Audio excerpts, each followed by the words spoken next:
Father, but he that acknowledges the Son has the Father. Paul advises and encourages the disciples to do what?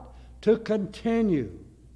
To continue or persevere in the doctrines or the teachings which they have heard and been assured of from the very beginning.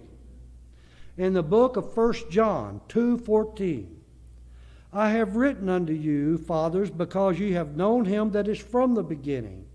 I have written unto you, young men, because ye are strong, and the word of God abideth in you, and ye have overcome the wicked one. Now then, what is it that Paul is pointing out in these two verses? First of all, he's pointing out and admonishing them to persevere and not let go of the doctrines of the faith concerning the Father and the Son, which they have heard from the beginning. There are a lot of people that make professions of faith, but they go no further with that profession of faith. You do not see one thing in their life that would be admissible as proof and evidence they are truly a child of God. One that is truly a child of God will continue in the doctrines and in the Word of God and in the faith, and they will live a life that shows it. In 1 Corinthians, Colossians 1:23, it says, again, watch this. If ye continue in the faith, grounded and settled, and be not moved away from the hope of the gospel which ye have heard, and which was preached unto every creature which is under heaven, whereof I, Paul, am made a minister. That's pretty heavy stuff. If they were truly reconciled to God, that's what makes the difference. Now then, so only a true child of God will remain or abide and persevere in the teachings concerning the Son and the Father. In John 8:31, then said Jesus to those Jews which believed on him, if you continue in my word, then are you my disciples indeed. That's where the proof is in the pudding. So, the true believer, get this, the true believer will persevere. He will not relinquish his faith and his fellowship in the Father and the Son. So, Peter said, we're kept by the power of God. Truly, if we believe, we will be. Paul said, wherefore he is able also to save them to the uttermost that come to God by him, seeing he ever liveth to make intercession for them. And then Jesus said in John 10:28, I give unto them eternal life, and they shall never perish, neither shall any man pluck them out of my hand. Then he goes on to say, my Father, I and my Father are one. No one's able to pluck them out of either hand. So, as we have looked at this, we've examined the tulip. The first four, cast out. The last one, hang on to. God bless you.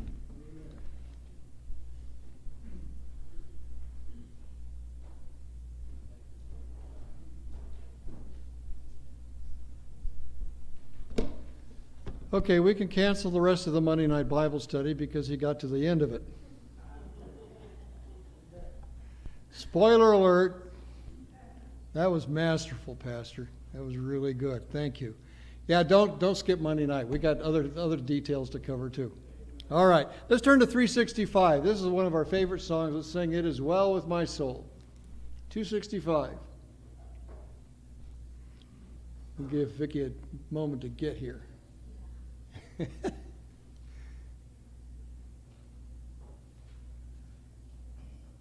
Who's doing devotion this afternoon? Gary? Okay.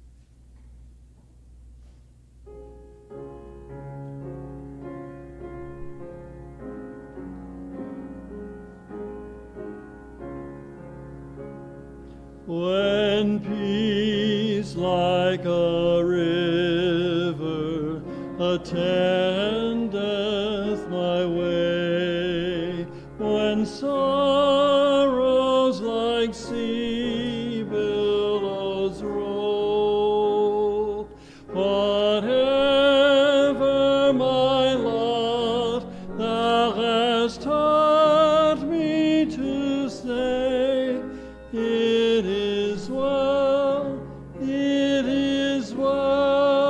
with my soul. It is well with my soul. It is well with my soul. O Satan should buffet, though trial should come, let this blessed assurance control, that Christ hath regarded my helpless estate, and has shed his own blood for my soul.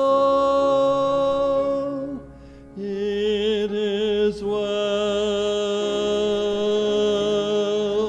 with my soul. It is well with my soul. My sin, oh, the bliss of this glorious thought, my sin not in part, but the whole, is nailed to the cross, and I bear it no more. Praise the Lord, oh my soul. It is well with my soul. It is well with my soul. Let's all stand and sing. And Lord, haste the day when my face shall be sight, the clouds be rolled back as a scroll, the trump shall resound, and the light shall descend. Even so, it is well with my soul. It is well with my soul. It is well with my soul. Amen. You may be seated. Brother Gary.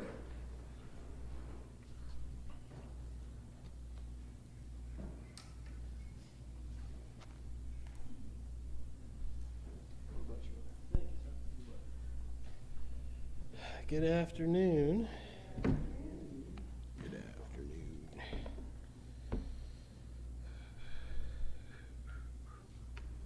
Well, I don't know if I can do as good a job as Pete does. I really enjoy listening to Brother Peters. Does he like Peter or Pete? Christy, that doesn't help at all. Okay. So Peter is when he's in trouble, and Pete's when everything's good. Oh, Peter Marlowe's when he... Got it. Okay, thank you. Yeah, everybody from now on. So you shouldn't miss, man. Things happen. So for a few minutes, conduit. Does everybody know what a conduit is? Okay, conduit is I was looking for some. I guess we got some right there. But conduit is a piece of pipe, can be plastic or metal, where something flows through. Water can, you use pipe for water to flow through, and you put, a lot of times in conduit, you use electrical. And then if you have electrical flowing through it, you probably shouldn't have water flowing through it at the same time. Doesn't tend to work really well. When I learned about a conduit, when I was in high school, we had auto shop. We had some good classes. They don't have those anymore. But we actually got to work on cars, and we had welding shop, and we got to weld, and so, but in auto shop is where I learned about a conduit. And see, in auto shop, I don't know if any of you have ever grabbed, some of you may not even know what these are, spark plugs. If a car is running and you touch a spark plug, it hurts. And I can remember on the farm we had a little D9 Caterpillars, some of the older ones. They had an engine. You had to start the engine, and then that started the diesel engine up. Well, somebody was real smart, and this a little starter motor, and the spark plug was right next to the plug or the button you push to start the engine. So I touched that stupid thing all the time. But conduit, getting back to a conduit, if you ever want to try this, if you have a spark plug, you have an engine running, right? You grab your friend's hand, and then you touch the spark plug. You don't feel it at all. But the guy on the end, he feels it even worse.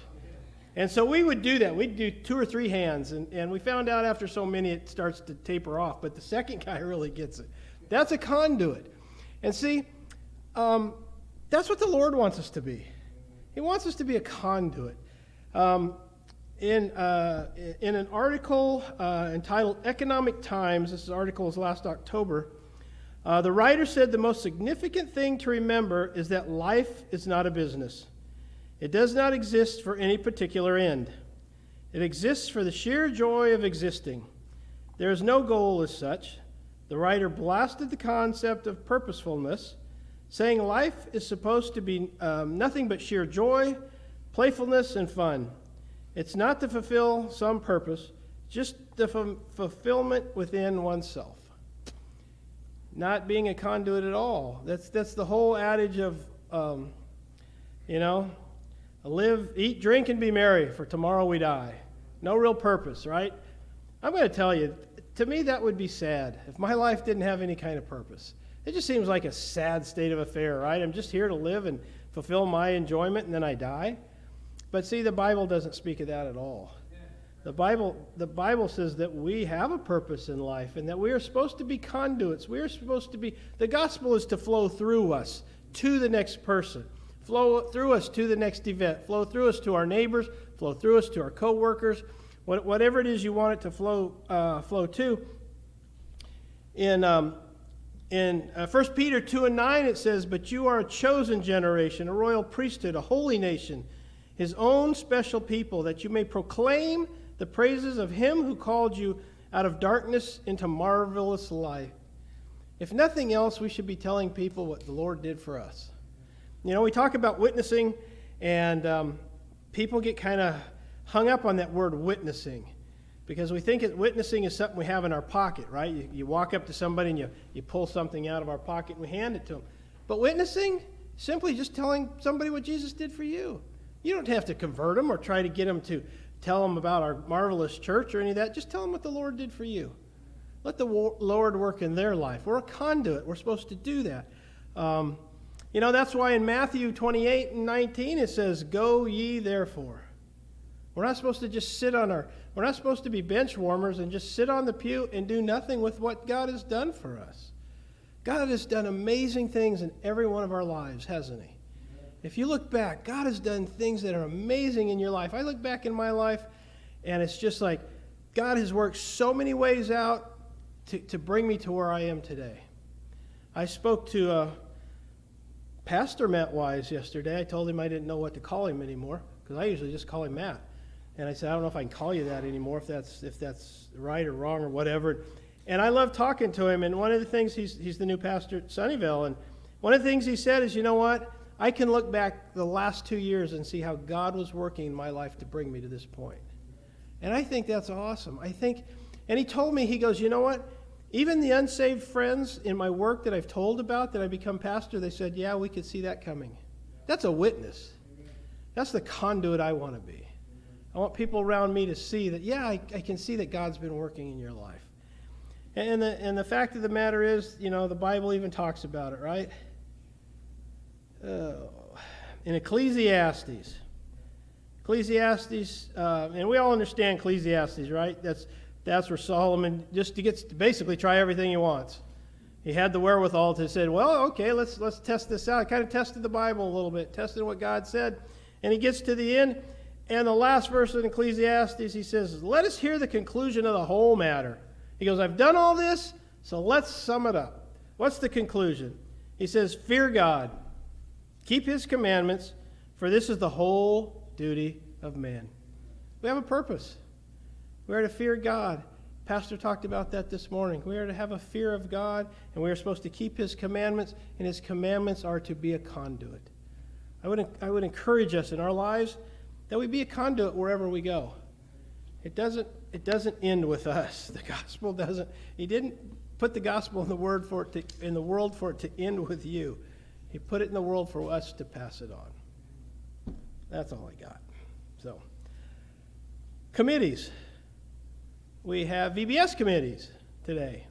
And so we have teachers and skit and decorations. No, prayer.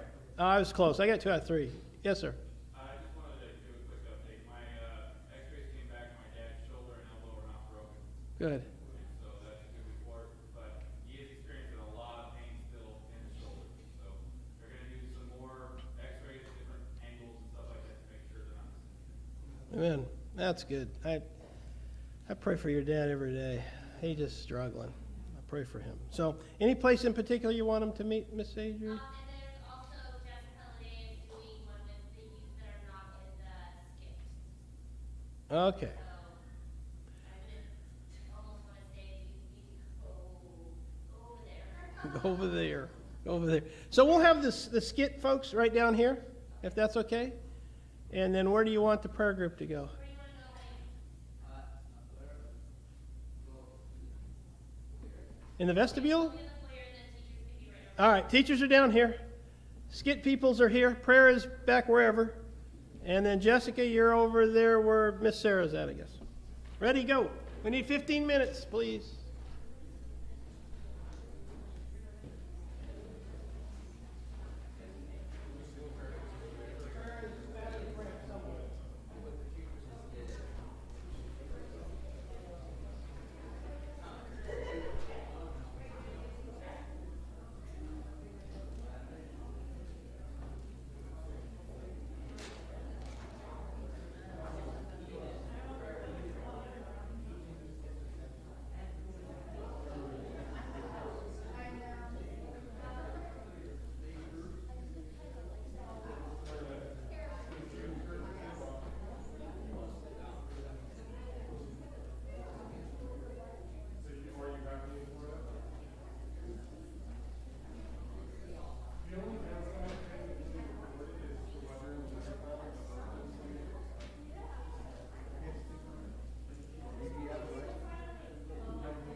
lights, man. It's bright. I should, yeah. I haven't turned dark. I need to get a golfer's hat. This is just the visor when I came up. Yeah. Exactly. All right. Okay, so hopefully all your VBS committees was good. VBS will be here before you know it, even though it's several months away. It'll be here. So now this is kind of our flex time, and so Sarah and I are going to present our Mexico trip with Dr. Hugo. The medical trip, we went down there. We had, I think, 9 members on the team. And it's a small team, but anything that gets over about 12 members gets really rough it's like herding cats at some point. And that gets a little difficult. But this trip was a little different. The communities, we flew into Brownsville, and then from Brownsville we drove down into San Fernando, about an hour and a half down. And this trip was different with the medical teams. Most medical teams, we go to little villages and we're on our own. But in each village here, we had the local clinic help. And I think 2 of the days, come on up, Miss Sarah, you're part of this. She's most of it, actually. But when we go to the towns, I think three of the towns, the local clinic helped us out with doctors and nurses and staff. And so it was a community thing every village we went into, which was different than a lot of places we went. And then the last day, we drive up to this building, and it's like, we look at the building, and a bunch of us are going, there's no way we're going to fit everybody in that building. It's too small. And you get in there, and it's a facade, man. You get in there, and that thing was bigger than our gym. It was this ginormous building, and the great thing about it is it had air conditioning and nice bathrooms. It was really nice. So it fit everybody, and they had it all ready for us, man. They had all the sections sectioned up, and they had it all set up where it flowed really well, except they let the people in a little early, and we had to herd them back out. But so Miss Sarah's got put together a slideshow, and we'll go from there.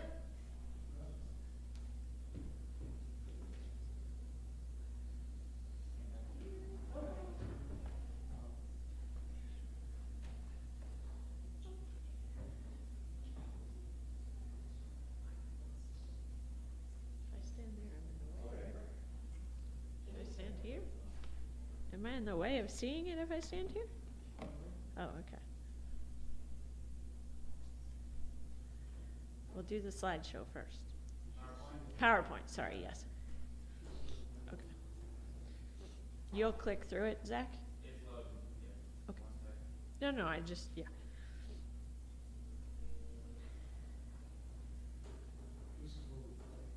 This is where we pray? Oh, okay.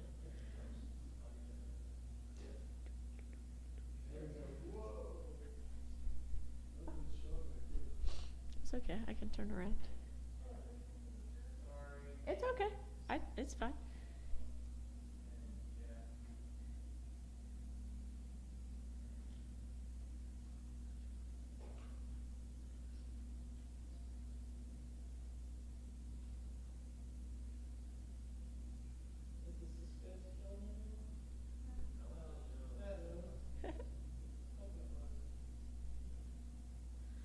I'll try and talk fast.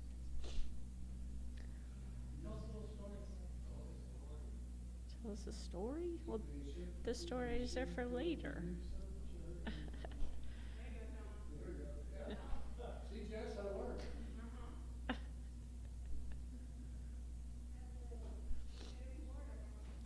got a story then. Pastor reminded me of this when he was Uncomfortable with the silence, huh?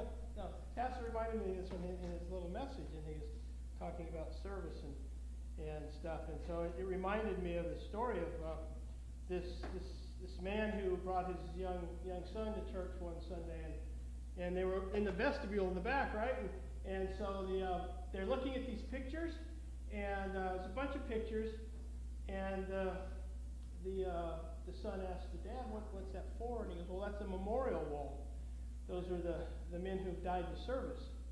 And so they're just honoring him with this wall.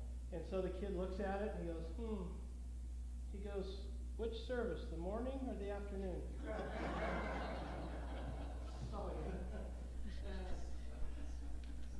Okay, so this was the Mexico Mac trip, March 26th, April 2nd, and it was working in and around, I can't talk that fast, San Fernando, Mexico, with Dr. Ugo.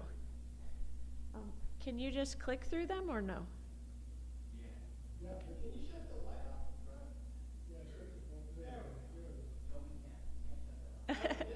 Okay, so this shows kind of like the red squiggly line up above is the border, and it shows down the blue dot is where San Fernando is. Okay, so this was our itinerary. On Saturday, Gary said some of this. We flew to Brownsville. We spent the night there, and then Sunday, Ugo was there. He picked us up from the airport. We spent the night there, and we drove across the border. It's a couple-hour drive, and then that day we spent the day sorting out all the medications and getting ready. Monday, it was a medical campaign to Francisco Villa. And then Tuesday, we went to, it shows you can read, all the different, Monday through Thursday, we went to 4 different villages. And then Friday, we drove back across the border, spent the night in Texas, and then we flew home on Saturday.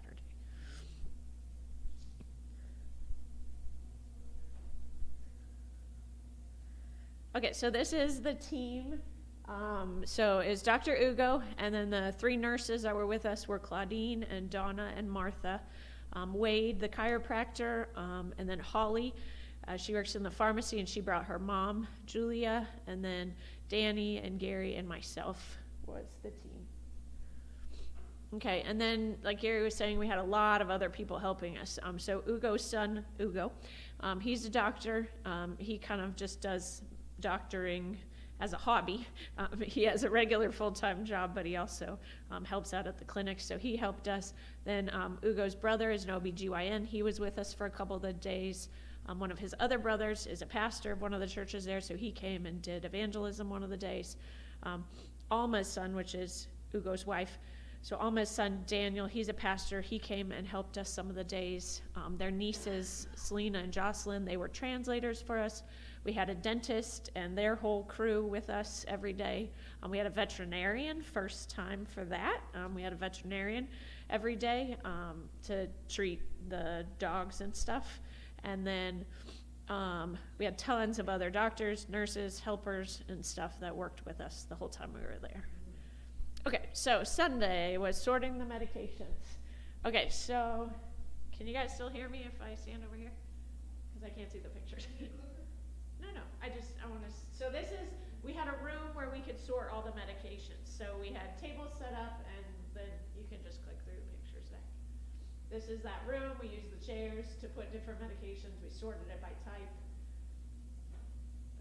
This is another picture of us working to get them all sorted, and then we divided it up into 4 days. That's where you put your anti-gravity booster. And then this is, they were counting out the vitamins to bag up vitamins. Oh, which I forgot to put a picture. Gary always talks about the gummy vitamins and what happens when it's warm, and I actually took a picture, but I forgot to put it in the slideshow of one just bag of one giant gummy. So, anyways, this is them counting out those to give people a month's supply of vitamins. Okay, so, oh dear. We're sideways, so just lean to the left a little. Okay, so Monday we worked at a clinic in that village. This is the village where Alma's son Daniel is an elementary school teacher. He was actually able to come and help us that day because the school didn't have water that day, so they canceled school for the day, so he got to come and help us. This is the out front when Dr. Ugo was introducing everyone and stuff. They brought in these tents, and so we rented them for the whole week, and so you can see the tent. This is outside. They set it up for the evangelism part where they would hear the gospel before they could register. This is outside also. That's where they did the glasses that day. This is them lining up, and then Claudine was doing vitals kind of in their pharmacy that's inside the clinic. This is Donna in one of the rooms. Gary is on this side of that room where they did diagnosis. This is Gary doing diagnosis on a couple of people. The lady on the left had a spider bite. Do you want to tell this story or no? Yeah, Ken. She had her right leg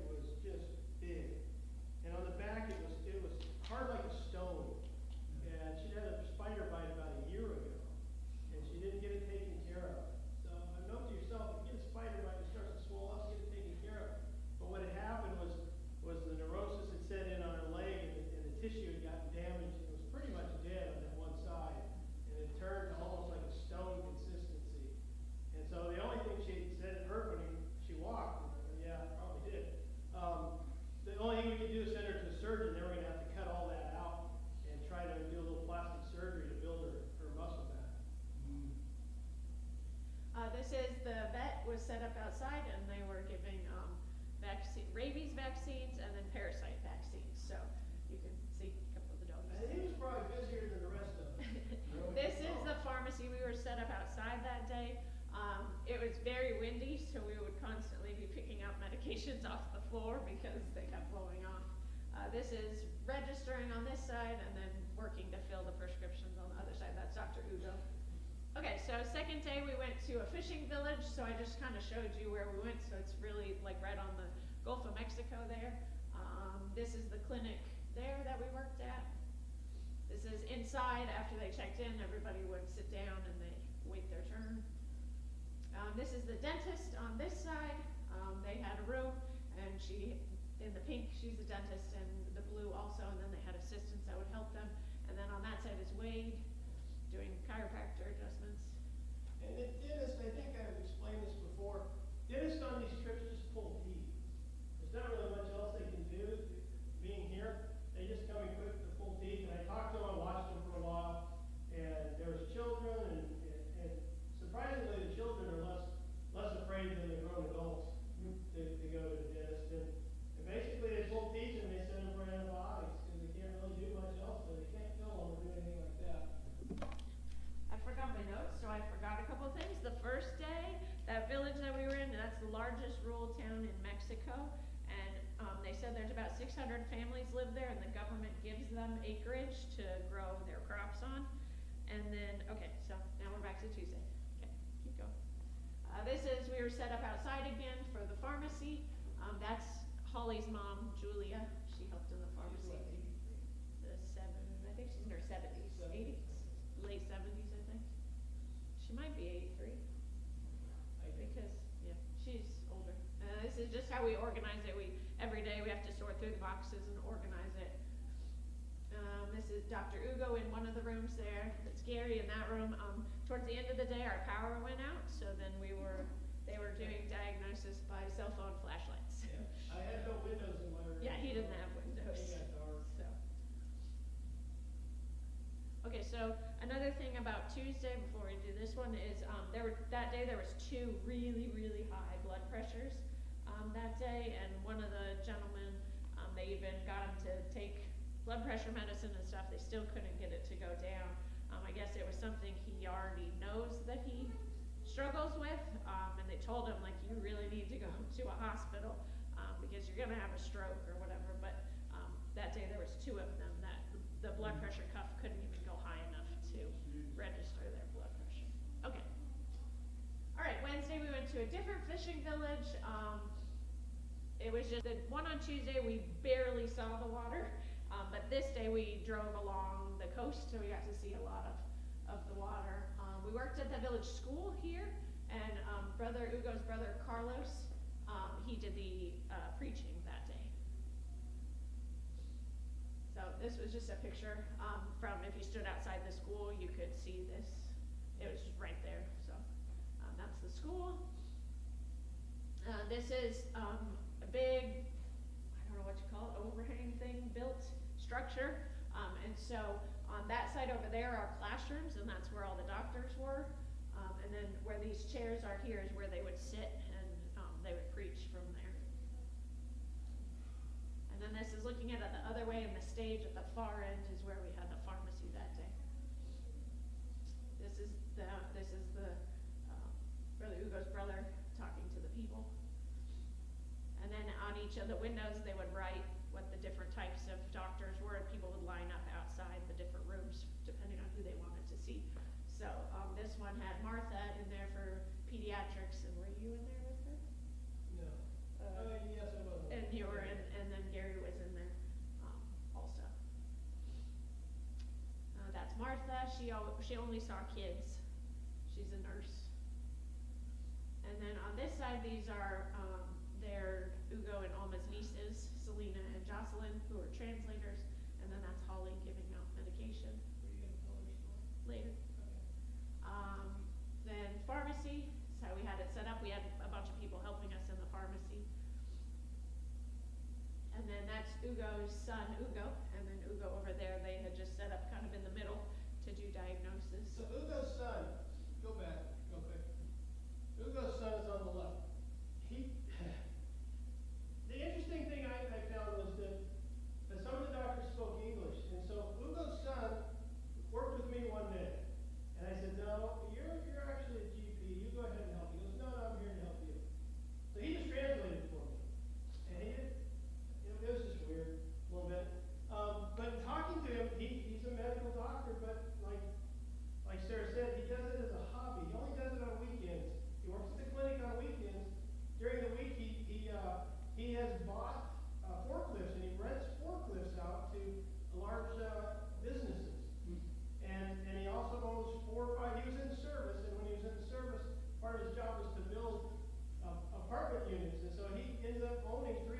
units. And so between the apartments and his forklift business, he lives in the States, got a nice house in the States, and he says, I don't want to work as hard as doctors do, so I just do it all, I go down and work on the clinic in the weekends, but otherwise, it feels like pretty much in the States for the rest of the time. Good. There's Gary in his room with, that's Dr. Elihu, I Yes. think. That was working with him, translating in. The guys. And the guy's mask was cool. So. And that's just me with some of the kids. And then that's for the vet, that's the rabies vaccines and then the parasite vaccines. There's the veterinarian, he came with us every day. Oh, and then this night we got to go to the town square in San Fernando and we got to get ice cream. The other days we hadn't gotten to go out at all, we just would go to the village and come straight back to the hotel. This is in the town square, it says San Fernando. And then, okay, so Thursday, sorry, picture sideways again.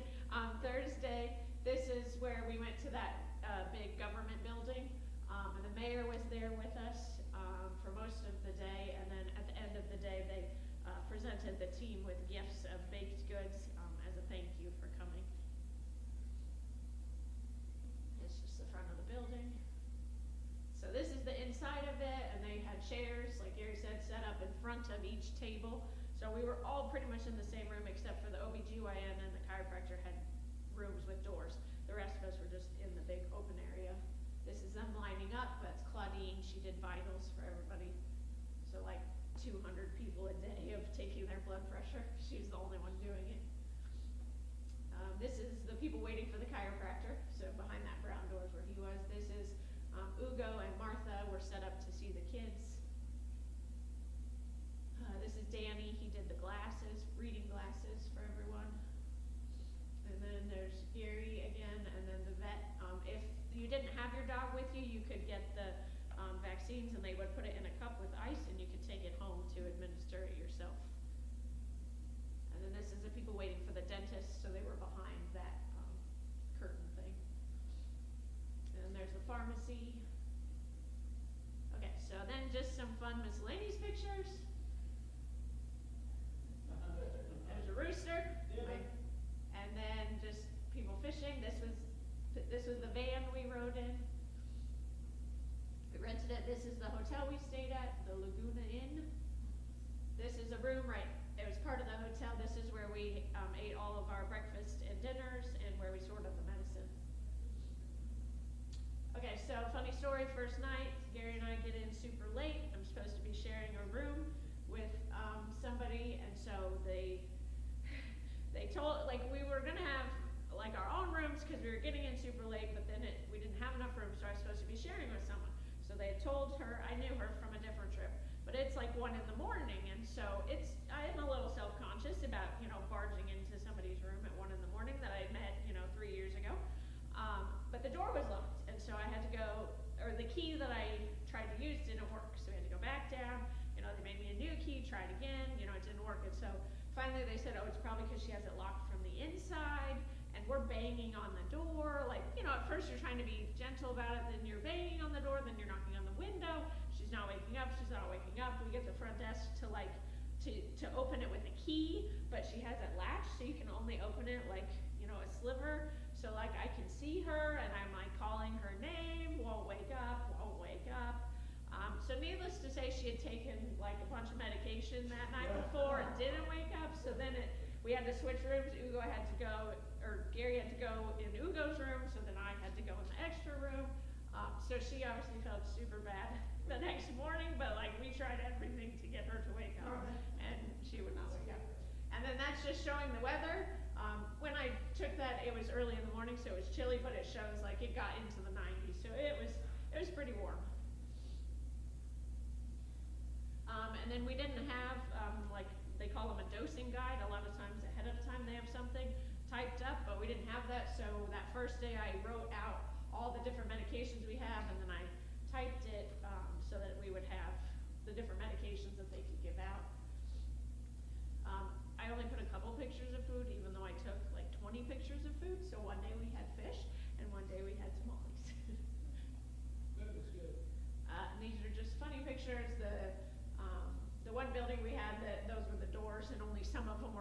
so you had to like go down the different hallways till you found one that was unlocked.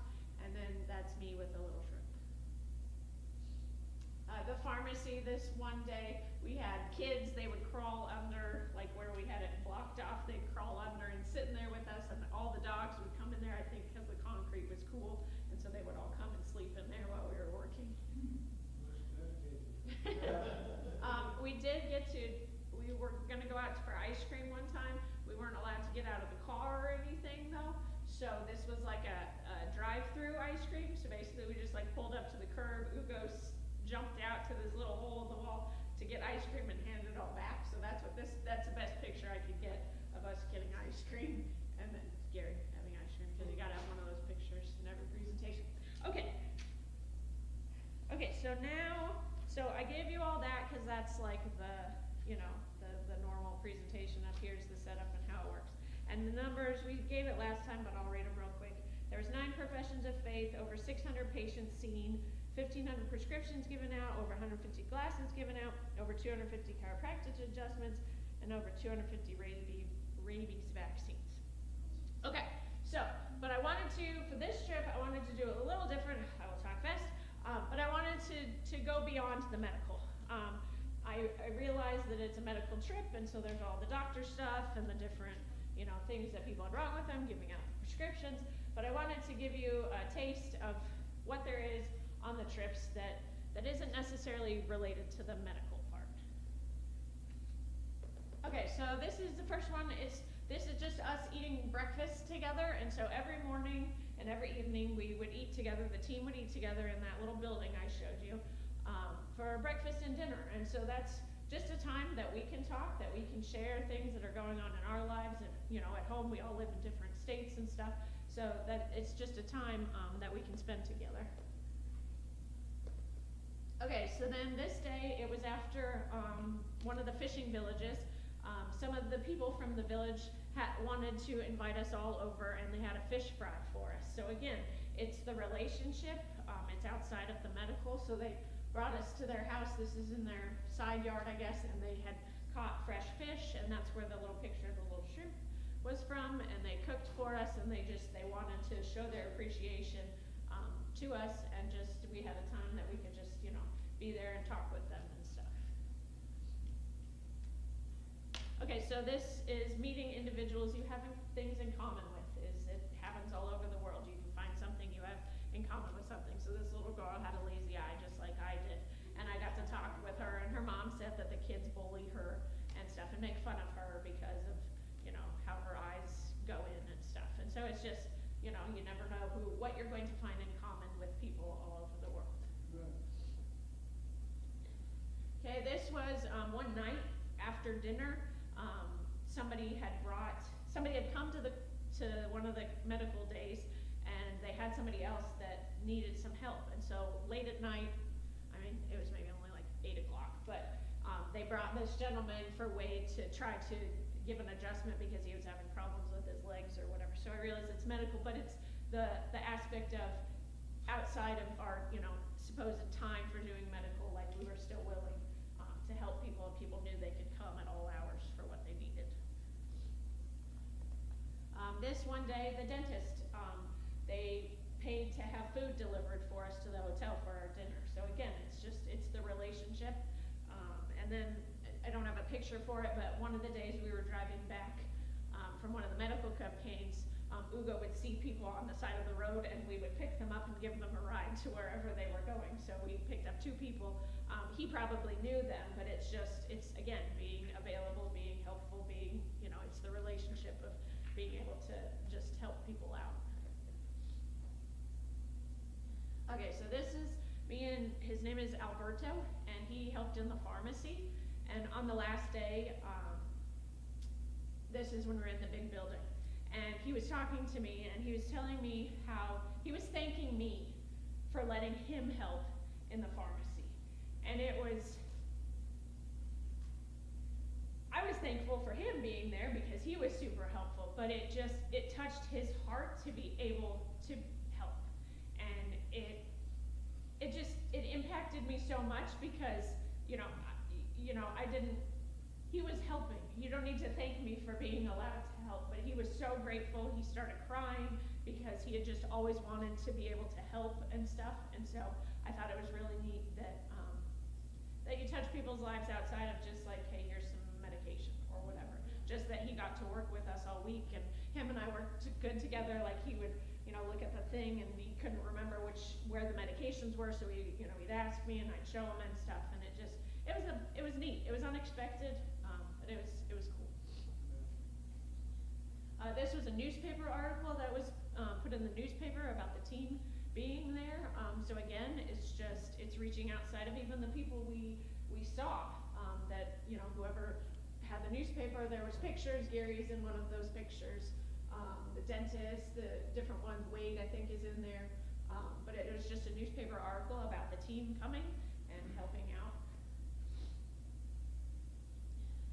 Okay, so this is Ugo talking one of the nights when we were in there for dinner, and I just wanted to give a little bit again. Ugo was able to share with us what it's like living there, the difficulties of living there, and he said that it's good for us to be there to see the hard of how they have to live. He talked about like the drug cartels and stuff, and having to communicate with the cartels to quote unquote be given permission to do certain things. And he said he's not proud of that's how it is, but that is how it is, and the Lord could still use us. We could still come there and do the things, but that it was good to have people there to see what he experiences. He also said that we helped gain the trust of the people by coming to do this medical campaign after the last couple of years. It helps him also in these places. And then he gave a correlation of that this is the way you'll know my disciples, by the way you love one another, and that people see the actions of us being there. And then the mayor actually said on the day we were there, and the mayor was talking, she spoke to us when they were giving out those baskets, and she talked about how we're willing to come from the United States, we're willing to pay to come and to help them. And what an example is that to the people there, to the young people, that they can just, maybe then they can go to them, even just the next town over, and help them. And again, just something outside of the medical part, but that it's just showing people that you're willing to be there for them, that you're willing to help and stuff. Okay, so this is kind of the last story that I wanted to share. Okay, that young lady's name is Selena. That is Ugo and Alma's niece. That's Claudine, one of our team members. And one day she came over and she was playing Uno. We were playing Uno, and I asked if she wanted to play one of the nights after we had gotten back. So Selena's mom passed away about 5 years ago of cancer. And in talking to her and her sister they didn't even know their mom was sick. They didn't tell them, and so they were off at school. They were sent to the United States to go to school. And so at the very end, when her mom was going to die, her dad actually came and got the girls to see the mom in the hospital, and the mom passed away that same day. And they didn't realize that she had had cancer. Then fast forward about 4 years, and the dad got cancer.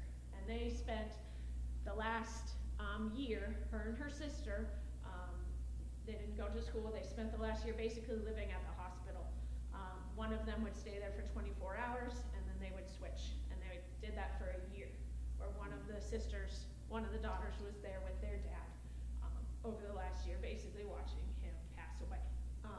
And he just died a couple of January. The dad passed away in January. So Selena is the older one, and she talked to Claudine, and she, and even her sister did, she is very jaded towards God as to why God would let that happen.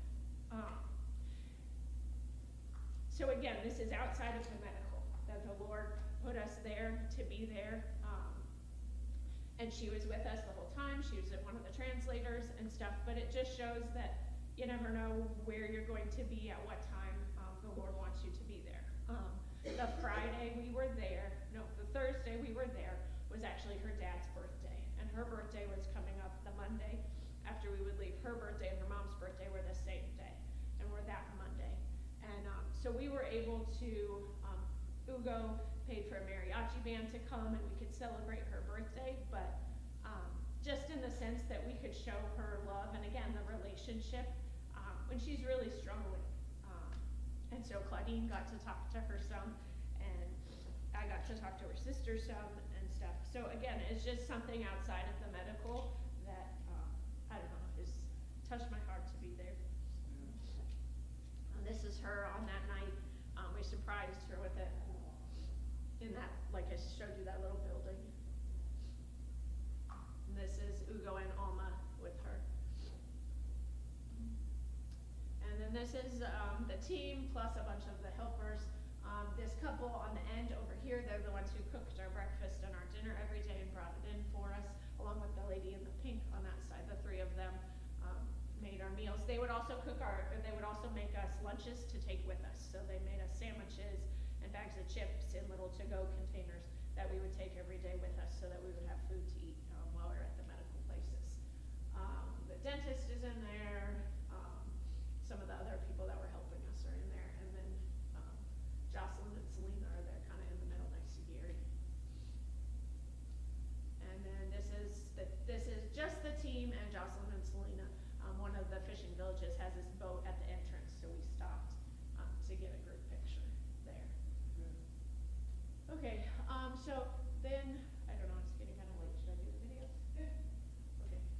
Okay, so then there's a few videos, just little clips that I wanted to show. The first two videos are the preaching at two of the different places, and then, yeah, I guess we'll start with those.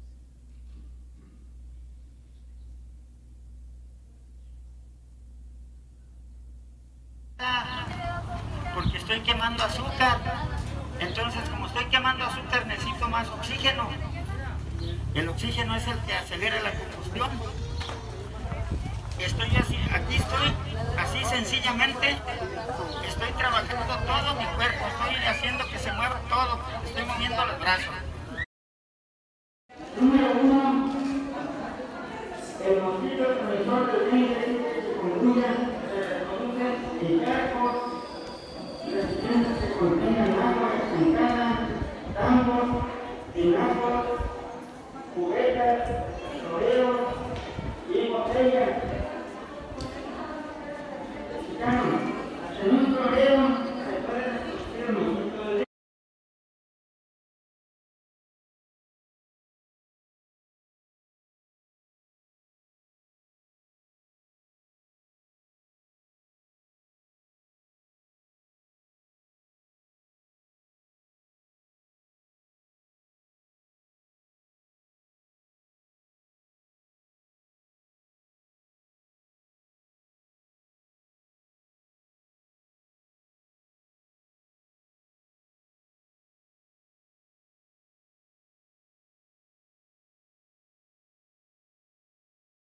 Vi una niña de 7 años y esa niña venía acompañada por su papá, la dijo, y ya yo la abracé y le dije, pero Dios no te deja. Y ya yo le empecé a comentar de que hay cosas que hacen. So yesterday, a 7-year-old girl came with her aunt because her mom rejected her without abandoning her, but she told her that Jesus loved her and she was not alone. Y que ella viera que todo lo que estábamos haciendo era para que vea que Dios le ama y que ella tal vez no entendía muchas cosas, pero que lo que teníamos ahí queríamos dárselo con mucho amor. And she told the little girl that Jesus is love and that she was not alone in this world and that he was always be by her side. Y creo que decía el doctor de que sí cambiamos las vidas de los pacientes. Decía el doctor de que sí cambiamos las vidas de los pacientes. Antier también vi un cáncer, le hicimos la referencia, es un cáncer posiblemente de lengua. Es impactante todo lo que se puede hacer. Entonces, a mí también me vienen a recordar que ¿Qué puedo dar más? Y gracias, quiero darle las gracias y que Dios bendiga sus vidas, y que lo paguen sus familias y sabemos la diferencia la hace Dios. Gracias. So yesterday there was, I think they found someone cancer. So they on the tongue. So they give like the reference to go and see a specialist, psychologist, and that we really touch people's lives. And I mean, I think that's the purpose of the mission. De verdad, muchas gracias. Dios los bendiga a todos y ojalá que regresen pronto. God bless you all, and she's thankful that you guys came to come and help people here in San Fernando and their towns around. And she hopes that you come back. Puedo decir, estoy bien agradecida con todos ustedes. Han traído muchas alegrías a los niños aquí a nuestro querido San Fernando, nuestras comunidades. Sabemos que de antemano que nuestras comunidades son muy precarias en cuestión de la salud. Quisiéramos nosotros como Secretaría de Salud a veces dar más, pero esto que ustedes hacen de venir de tan lejos y traer desde su corazón todo lo que han dado económicamente, emocionalmente más que nada, y el desgaste físico, eso no se paga con nada. Gracias y que tengan un retorno favorable y que Dios los llene de muchas bendiciones para que vuelvan a ver. She's thankful that you guys came, and as you can see yesterday, that many people don't have access to healthcare here in Mexico, and she hopes that you guys come back later, and to God bless you all.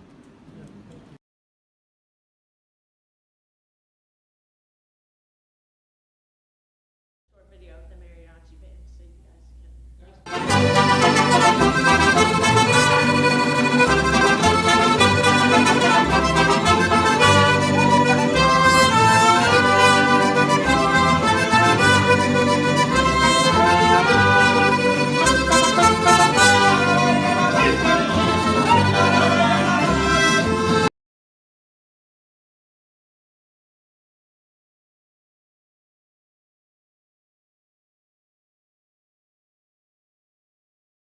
It's just not safe for them to live by themselves. So they've had a lot of rough things happen lately, but it was neat to be able to be there at that time. So I don't know, I tried to do it a little different this time just to show some of the things that were outside of the medical. I wrote things down each day that you can see the Lord working that maybe has nothing to do with the medicine that you're there for, because he works in tons of other ways. Any questions? Couple things. The mariachi band was cool. They played 5 songs. They were really good. But that party was a surprise for her. And so we get there. I mean, we've been working all day. We're in shorts and T-shirts. And all of a sudden, all these people start coming in full-on dresses and suits. And it's like, oh boy, what's going on? And so they didn't tell us it was kind of a formal party for this gal. So we felt a little out of place that day. But it was really cool. The mariachi band and having that for her was, they had been tough couple of years. And the other thing is, when we went down there, okay, so we tried to go to Mexico a couple of years ago, right, for VBS. Got canceled because of the cartel. And so as we're traveling down, we're wondering if Ugo's going to maybe talk about the VBS. So I'm not going to ask him because our dance card's pretty full already as far as the Mac Trips is concerned. So I'm not going to ask him. I watched my clock. We were in country 45 minutes, and Ugo asked me, "Are you bringing a VBS team down?" So we weren't very far in. He goes, "You need to talk to the pastor." So we talked to Daniel, his son-in-law, who's a pastor, speaks perfect English. He's the teacher. And he wants us to come down. There's 3 churches in town. He would like us to do a 3-day VBS at each church. Just do 3 days, and then the churches will help in the other churches' VBSs. And then the mayor found out that we bring teams down, and she wanted to know if we could bring a team one day into their city and in the square just do a youth VBS thing for them. So that's pretty exciting, actually, I think. So just pray for that. God opens a lot of doors, and he does on these trips. They're not just all about medical. They're really not. So, any questions? Yeah. One of the first pictures where you were setting up the table together, and it was a little small room. You all had, looks like carryouts for meals. How is it that you have two and everybody else just had one? You just got to get there early, brother. You just got to get there early, man. Yeah. Yeah, Art. You were mentioning that you have to get permission from the cartel. Who handles it? Ugo does. Ugo knows the cartel. Okay, Ugo's a doctor in that town. So everybody knows Ugo. Ugo ran for mayor a few years ago because he wanted to change some things, but I talked to him about that, and he said, in retrospect, I'm glad I didn't win. It would have taken up too much of my time. Ugo is very well represented in that town and who he is and respected in that town, and the mayors know who he is, and so he has a lot of influence. He goes and talks to the cartel. He told us a couple stories about him going and talking to the cartel because he was bringing people through, and they needed to know that that's what's going on. They respect him. Yeah, the cartel, when it all first started years ago, they actually kidnapped Ugo one night because they wanted him to work on some of their people who had been shot. And so through that, he's come to know the leaders, and they respect him. And so God put him there for a reason for that, man, big time. That was going to be my next question. Does he help medically? And that's the exchange.